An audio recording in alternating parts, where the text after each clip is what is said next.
My tabs on the laptop are all over the place right now, people. So bear with me, man. But it's one of those. I really just had one of those the more you know type of moments because I was going to go into this and kind of just freestyle the episode with no notes or anything like that because I usually do that with majority of the movie news that I talk about on the show.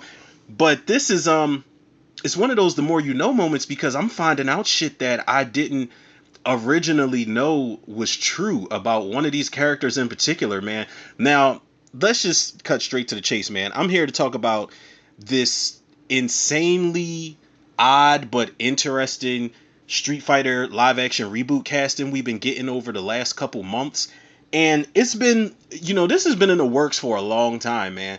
And I know the Raka Raka guys, the guys that did Talk to Me, they were originally supposed to direct this and then they dropped out. I don't know if it was creative differences, whatever the case may be. So we ended up getting a new director for the live action Street Fighter reboot, Kitao Sakurai. Now, while I'm on this one tab, let me look up and see what this director has done. 23 directing credits to this. By the way, the original director for this first Street Fighter movie was Stephen E. Souza, or was it Stephen E. D'Souza? I'll go back to it in a second. And then we had the Legend of Chun-Li Street Fighter movie, that live action piece of shit by Andre Bartowik. I don't know his name, but it's the same guy who did the live action Doom movie. He did Romeo Must Die, Exit Wounds, Cradle to the Grave. We kind of get the type of films he makes. I've always said this about that director. I respect his multicultural casting skills. He always puts together a great cast. But the movies don't know, they're not always great. But this director right here, he directed Bad Trip. I think that's with Tiffany Haddish and is it Tiffany Haddish and Eric Andre? He directed some of the Eric Andre show, 4 episodes of Twisted Metal, which actually turned out to be pretty good. Street Fighters in pre-production. The Premise is a TV series he directed 1 episode of. He's got a lot of short films to his name. One called Wake the Fuck Up, starring Samuel Jackson, apparently. This came out in 2012. I say Samuel Jackson because he's in the thumbnail looking pretty pissed off. I've never heard of that before, but this director, this new director for the Street Fighter live action reboot, I'm not sure if they want to go for his, the way he directs fighting sequences in movies. I don't know if they want to go for the way it's comedy. I don't know if it's going to be the perfect blend of the two. We all know how the first movie turned out, and the first movie, it's not a masterpiece. It's nothing amazing, but I actually love it. I love it. It's a cult classic. It's cheesy. It's super B movie. The cast is pretty good. Some of the characters are really spot on when you go back and watch it. Blanca didn't look too bad. Dowsum didn't look too bad towards the end. The characters were pretty cool. They just didn't. The fight sequences were not good in that movie, man. But I think what it lacked in the fight sequences and some of the characters, more than a couple of the characters, it definitely made up for it with the humor. I think the humor in that original Street Fighter movie is great. I don't remember much about the Legend of Chun-Li, man. I remember not liking it, not being into it, didn't look cool at all. I was like, okay, Vega is the coolest thing about this, and they didn't give him shit to do. They had the dude from Black Eyed Peas play him, and the girl Kristen Cruick from Smallville played Chun-Li, and what's the name? Robin Shou played Gen. Is it Gen or Jen? I don't know, man. Shout out to the late great Michael Clark Duncan. He played Balrog, and Neil McDonough. He was the one, however you pronounce his last name. He's the guy that plays the same character in every movie. He played M. Bison, and I'm like, while Raul Julia didn't look the part as Bison, he made up for that performance-wise. Like, he was an amazing performance. It brought some theatrics to it, and he was the best performance in that entire movie. But this new one, man, we got to talk about this casting, yo. I know I just went all over the place with everything I was saying. My thoughts are kind of scattered. The coffee has definitely gotten to me at this point. But we got to talk about this casting, man, because we got some casting news yesterday. And the day before, I had seen it, but I wasn't sure if it was officially confirmed or not. But they have officially confirmed that Balrog in the new Street Fighter movie will be played by 50 Cent. Curtis 50 Cent Jackson is playing Balrog in the new Street Fighter remake, and I told myself, I was like, you know what? At first glance, just the idea of this news, I said, this is going to work. There's no way that 50 Cent is going to be cast in a Street Fighter reboot. This is a big deal. You know, I don't care how many people love Mortal Kombat over Street Fighter or even Tekken over. You know, this is what's on the block right now as far as live action adaptations based off of video games, and as far as the fighting ones. You know, we haven't been blessed with Fatal Fury yet. We haven't been blessed with Soul Calibur yet. We haven't been blessed with, I don't know, Eternal Champions or Final Fight or something like that, man. Even Tekken did get a movie, funny enough, directed by Dwight Little, who did Halloween 4, but I wasn't a big Tekken guy, so I wasn't really excited to watch it and compare and contrast. But Street Fighter is the one that's in the limelight right now, man. I think it's time that that movie gets its dues. I think that it's a good thing that this is coming out after Mortal Kombat 2, so maybe they can kind of sit back while they're in production, or maybe still in pre-production, and they're like, okay, let's use this as a study guide for do's and don'ts, because Street Fighter doesn't have to be rated R. I don't think those characters were necessarily meant to be rated R characters. You can make a PG-13 Street Fighter movie and have it just, you know, just have it bone crunching, crazy choreographed fight sequences without having the R rating, because the video games weren't super bloody, at least when I was playing them. I don't know how they've progressed, but it looks like they've always kept the same type of vein as far as, you know, violence goes, or lack thereof. And I think it's always worked for the Street Fighter series. But Balrog, man, I told myself, I was like, 50, you know, he's not necessarily an action star, but he's gradually getting better with his performances, man. I can see that. Is he the best rapper turned actor of all time? No, absolutely not. But I definitely respect how he's climbing the ladder on screen and behind the scenes and all of that. He's a great businessman. He's got a great eye for media in general and cinema.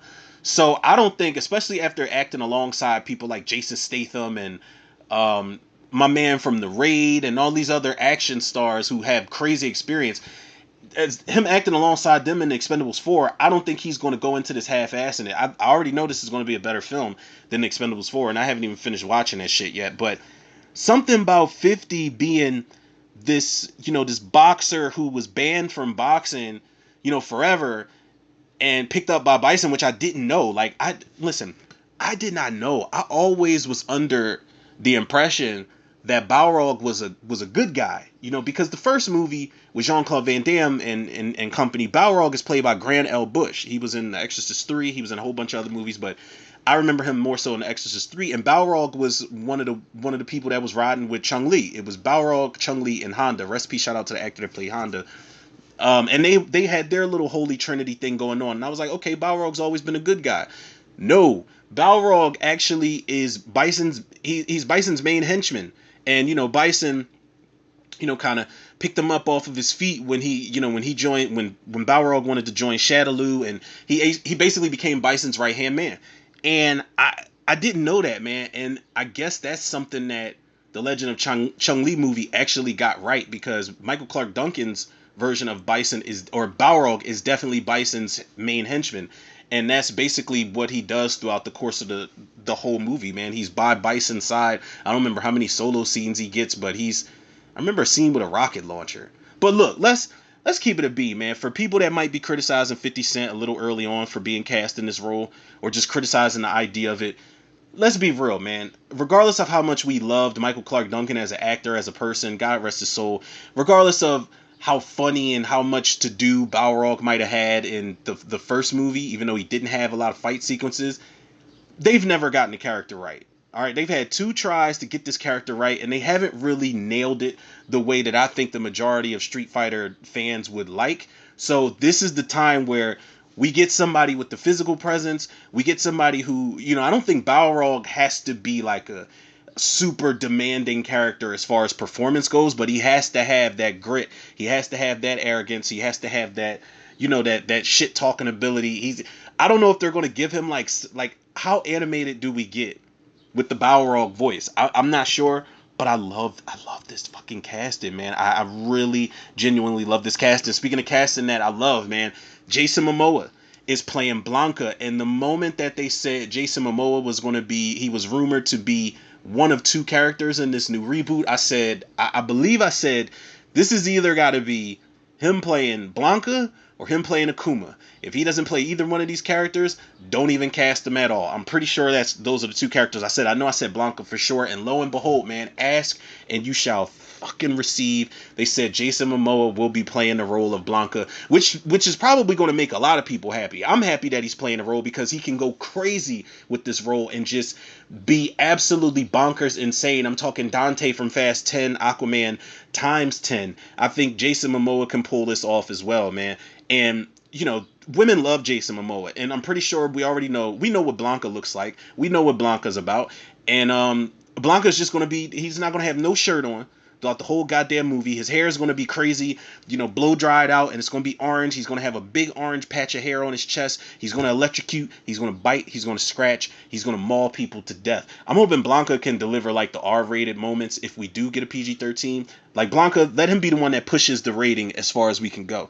But Jason Momoa, he's shirtless in every goddamn movie he's in, anyway. This goes back to like Conan and Bullet to the Head before people knew him to be like a big superstar that he is now. But Jason Momoa definitely has the physicality. I think one of the things that they made it their business to do in this movie to make up for some of the casting in that original Street Fighter movie was to get male actors with the physical presence, man. I think in that first movie, no disrespect to Wes Studi, I think Wes Studi's a really great actor, man. I like seeing him in whatever I end up seeing him pop up in, especially Deep Rising. But Wes Studi, when you look at him physically, he is not a sizable actor to play Sagat. Sagat is one of those characters. I remember Street Fighter 2.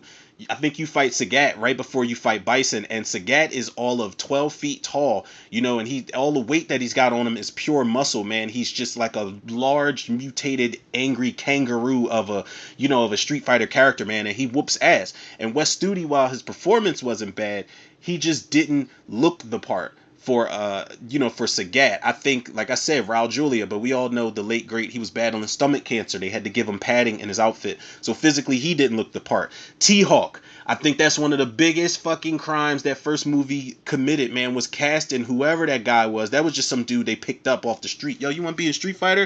He's like, well, what do I have to do? They're like, yo, put this bandana on and we'll call you T-Hawk from Super Street Fighter 2. And I'm just like, fuck off, man. That was the worst casting ever. He was scrawny as hell. Did not look like T-Hawk whatsoever. Miguel A. Nunez as DJ. As much as I love Miguel A. Nunez and the energy he brings on screen, I love that every genre film, they give his character stuff to do, and he's memorable. He adds a lot of attitude to the roles. He physically, he did not look like DJ from Street Fighter 2 or Super Street Fighter 2. He did not. DJ is another tall character, but he's really, really bulky, like top bulky for sure.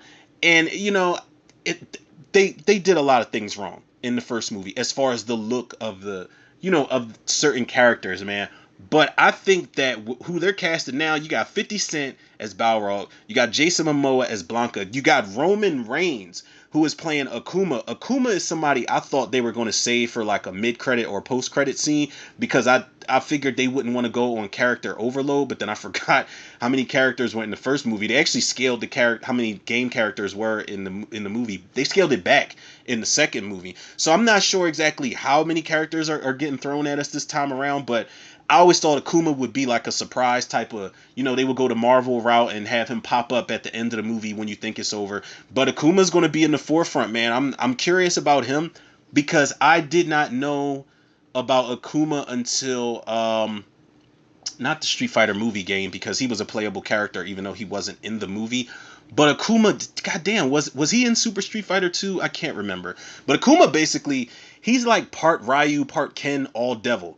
And Akuma was just such a cool, badass character. So to see somebody, again, with the physical presence, Roman Reigns, play this character. Now, I don't know Roman Reigns, physically, he's there. As far as the look they can give him with the hair and everything, he is there. They nailed it. But, until we see him in full get up and see if he gets away with it, I'm wondering just how, like, I don't know how Akuma is in the games as far as, like, cutscenes and dialogue and how he is in any of the animated shows or movies, whatever they have out there. I do plan to watch Street Fighter 2, the animated movie, and do a commentary for y'all. But I'm wondering how Roman Reigns' acting is going to be. Now, I know I said as far as 50 Cent and Balrog, it's not really physically demanding. It doesn't have to be Oscar-worthy, sure, but I would still like to know how, like, what these actors are going to bring to these characters, especially the ones we've never seen on screen before. Because I've only seen Roman Reigns as far as his acting goes. I've only seen him in, I think, Hobbs and Shaw, where he played one of Hobbs's like cousins or relatives or something, and he was just whooping ass. So we know he's going to whoop ass in the movie. I just want to know if he's going to be a likable character, or if he is a bad guy. Like I would assume him to be. I want to say he's a bad guy, but who knows, man? I just found out shit about Balrog today I didn't know. So if he is a bad guy, if he's not a bad guy, if he's neutral, I don't know. I just want to see how his performance is going to hold up. Are we going to love to hate him? Are we going to just hate him? I don't know. But speaking of love, another bit of casting news I love. I've got a small critique about it, but I love this casting news of Andrew Koji playing Ryu. Now, Ryu in the original movie, let me pull up a tab here and see. Byron Mann played Ryu in the first Street Fighter movie. I actually liked Ryu a lot in that first Street Fighter movie. I thought that, Ryu is basically Street Fighter's Liu Kang. He is the poster child until proven otherwise. You know what I mean?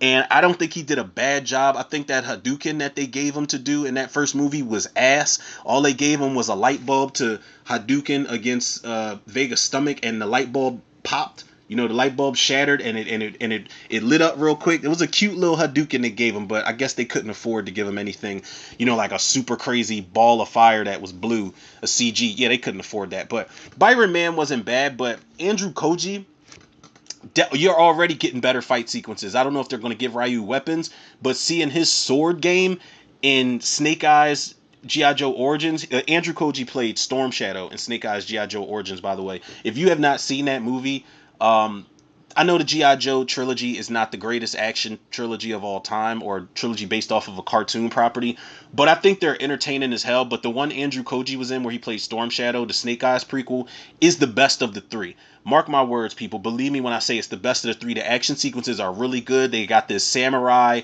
old Japan type of thing going on. It's like a double cross revenge story at some point in time. And of course it is a G.I. Joe movie at the end of the day. So we do get some over the top craziness in there. But Andrew Koji, my small criticism is the fact that I thought they would cast somebody a lot younger to play Ryu this time around. Like, I think one of my picks was maybe Ludi Lin to play Ryu, but he's got his hands full, playing the poster child of Mortal Kombat, who is Liu Kang. And I still think it's Liu Kang to this day. A lot of people think it's Scorpion. A lot of people say Sub-Zero. I say Liu Kang because, come on now, he turns into what? The dragon?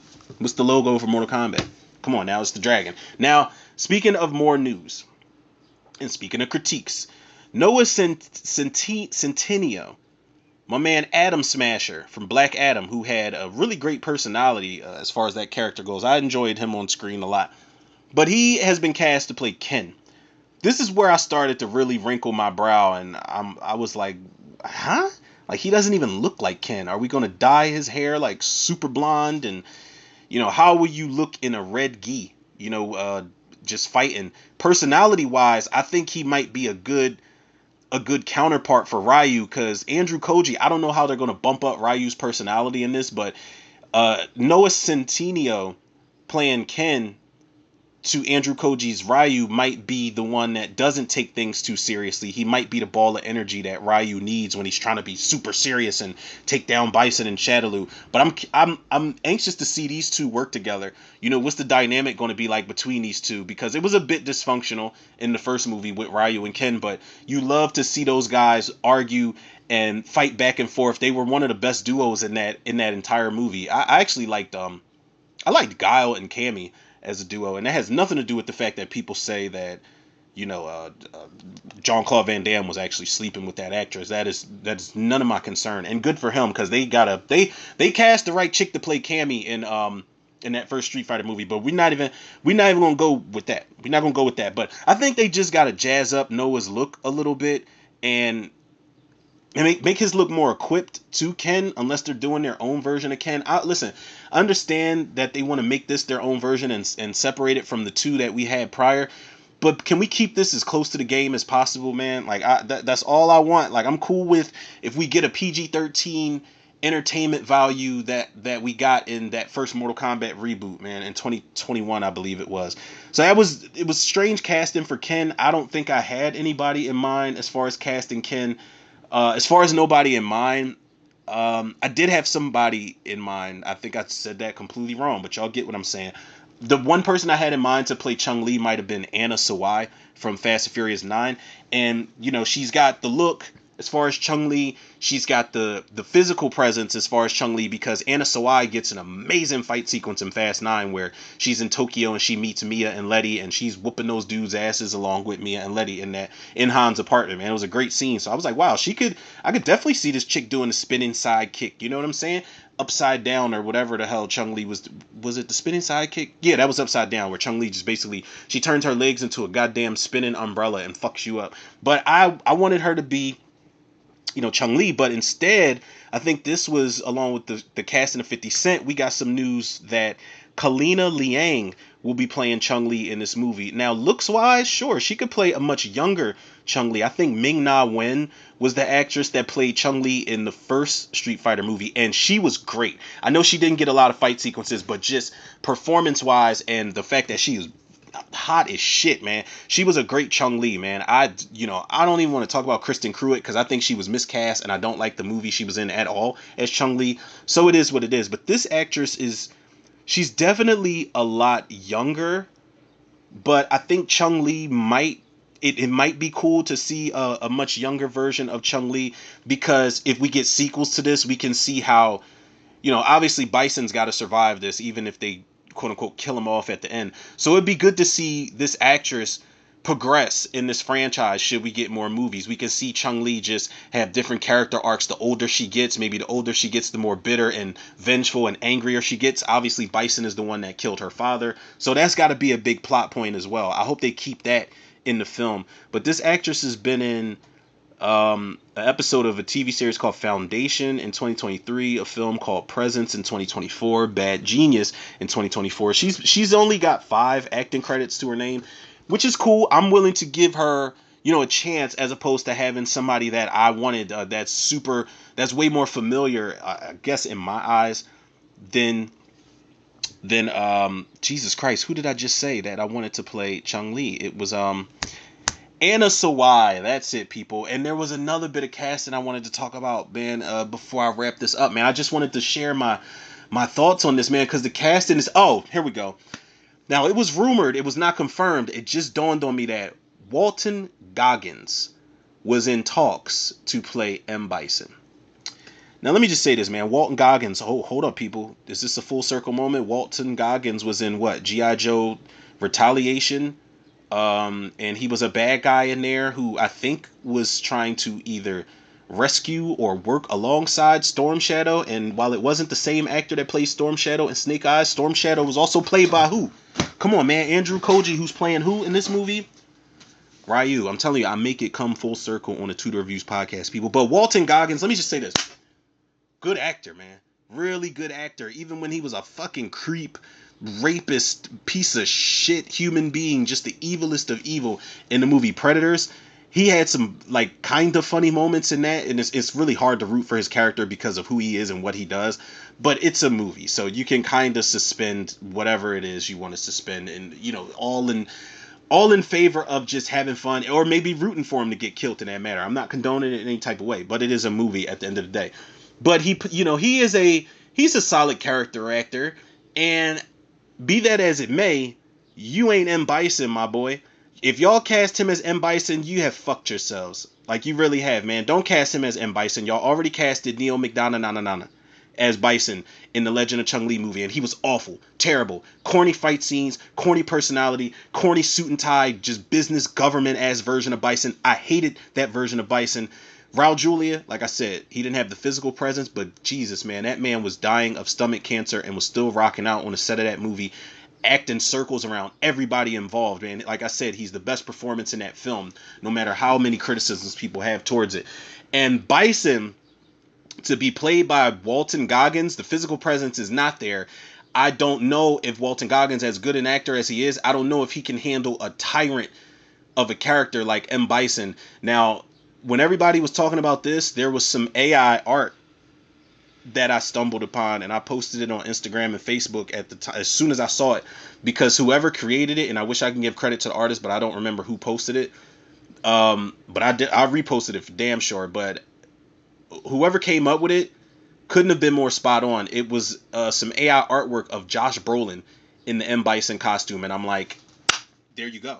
That's it right there. That's all we need right there. Because then you'll have the physical presence. We've already seen how in shape Josh Brolin got for Deadpool 2, man, when he played Cable, and you get the performance. You get the performance and the physicality, man. It's come on, two birds, one stone. Josh Brolin would have been amazing as M Bison. Like, I don't know nationality wise. I remember you have to go to Thailand in Street Fighter 2 because remember you fly all over the world to fight these the world's greatest fighters. And I think at the very end when you got to fight Bison, you got to go to Thailand. So I don't know, nationality wise if that is really Bison's source material nationality.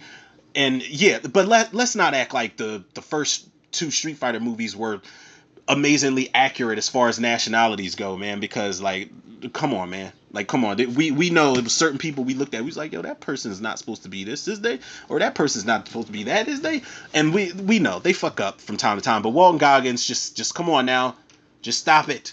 We don't do that here. I don't want to see Walt Goggins as Bison. I think that will be them shit in the bed as far as a threat of a villain. Because let's look at it this way: you cast Walton Goggins as M Bison, and then you dreamcast somebody like the only people I saw playing. I saw some AI artwork I posted a while back too for Guile, and it had John Cena and Alan Ritchson as Guile. John Cena, I'm pretty sure everybody knows who he is. Alan Ritchson, for the uninitiated, he's in the Jack Reacher series, and he was also in Fast 10. He played Agent Ames in Fast 10.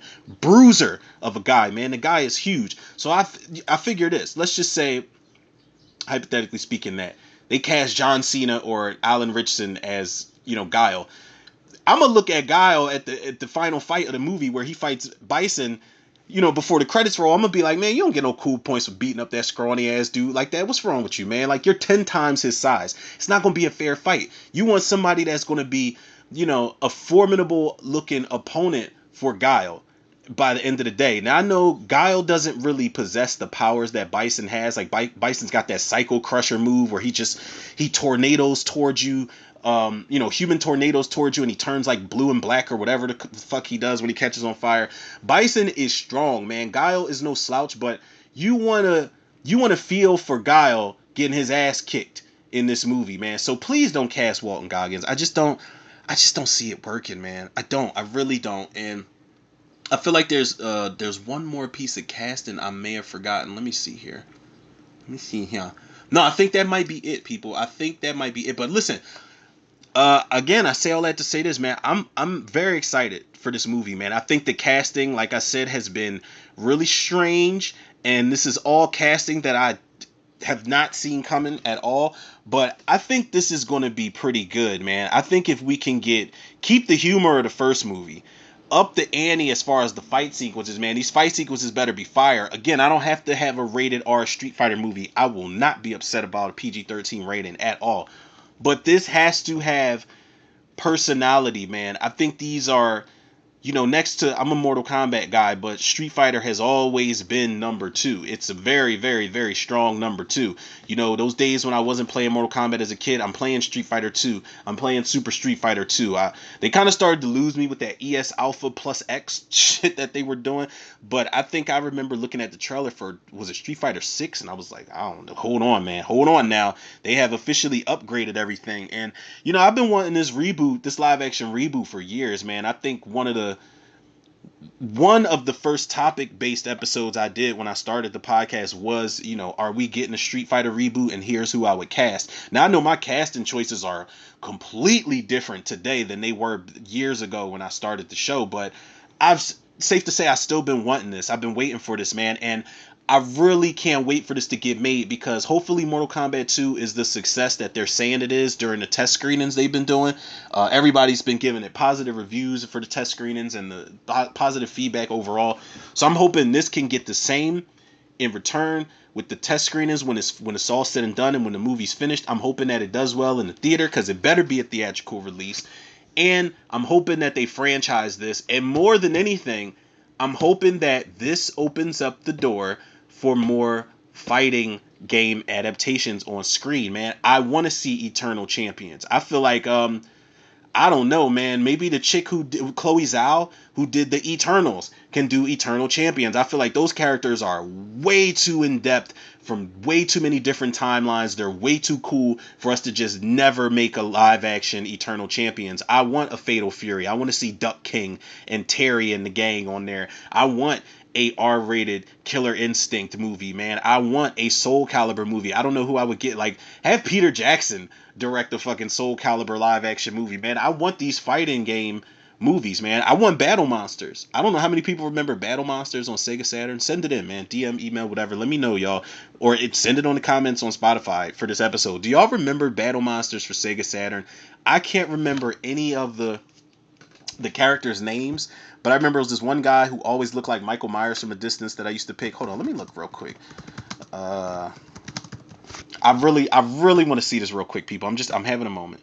It says Battle Monsters Sega Saturn playthrough, and as soon as I said it, the guy who looks like Michael Myers, he kind of looks like a combination between Michael Myers and the Crow.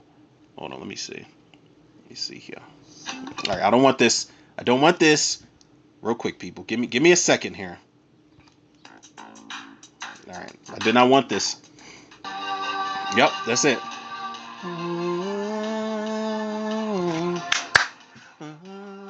This was my shit. Y'all don't remember Battle Monster? Stop playing, yo. I love this. I love this music. Okay, I'm gonna do y'all one more. Just one more, yo. I promise y'all. We need an Eternal Champions live action game just so somebody can recreate. Just so somebody can recreate this theme song, man. Come on, just one time. One time for the one time, y'all. Just one time. One time.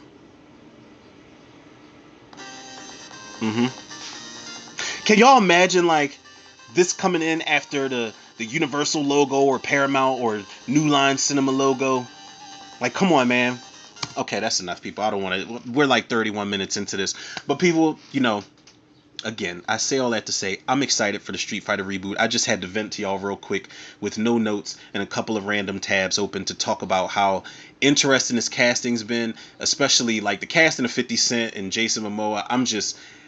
I'm low key like through the roof about that shit, man. I think that's really good casting. And actually, this is who I wanted to play Balrog originally, or at least from the last post that I put up about it. I think I said Winston Duke. Winston Duke, after seeing him in Wakanda Forever, I was like, yeah, you got the physical presence, and they can do something with the haircut, obviously. So he could have played Balrog, but 50, I ain't mad at you, bro. Keep climbing the ladder, man. Yeah, people. That should be that, man. Y'all already know where to go, man. And if y'all don't, y'all can follow the podcast on Spotify and wherever else you get your podcast from. Shout out Spotify for creators. Follow me on Facebook, Instagram, and TikTok, Romero Tutor. Also follow me on YouTube at Romero Tutor. Tutor reviews, man. Make sure y'all like, comment, and subscribe on, subscribe, but like and comment on everything, whatever. I'm actually in the process of uploading shit right now as we speak, people. Shout out to the Facebook movie group, the Cinemaniacs, and last but certainly not least, shout out to the Tutor reviewers, the listeners, the lovers, the supporters out there. Had to do this, had to get this out the way. Am I dropping this today? It is Wednesday. I'm not sure, because we definitely... What did I do earlier? Was it Witchboard? Yeah, it was a Witchboard remake trailer, which I'll be dropping for y'all on Thursday. And this, maybe I'll drop this tomorrow along with the Witchboard trailer. Depends on how many trailers we get tomorrow. Because, listen, I'm still waiting on some shit here, people. But I do want to get this out to y'all sooner or later. Still got to do the Ironheart episode reaction, an episode commentary. Do I even know what I'm talking about right now? I'm Ron Burgundy? I don't know, people. But, yeah, one thing I do know. I know the love and support y'all show me, I show it back to y'all tenfold and then some. So with that being said, people, yours truly, Romero Tutor. Another episode of Tutor Reviews in the can. I'll check y'all on the next one.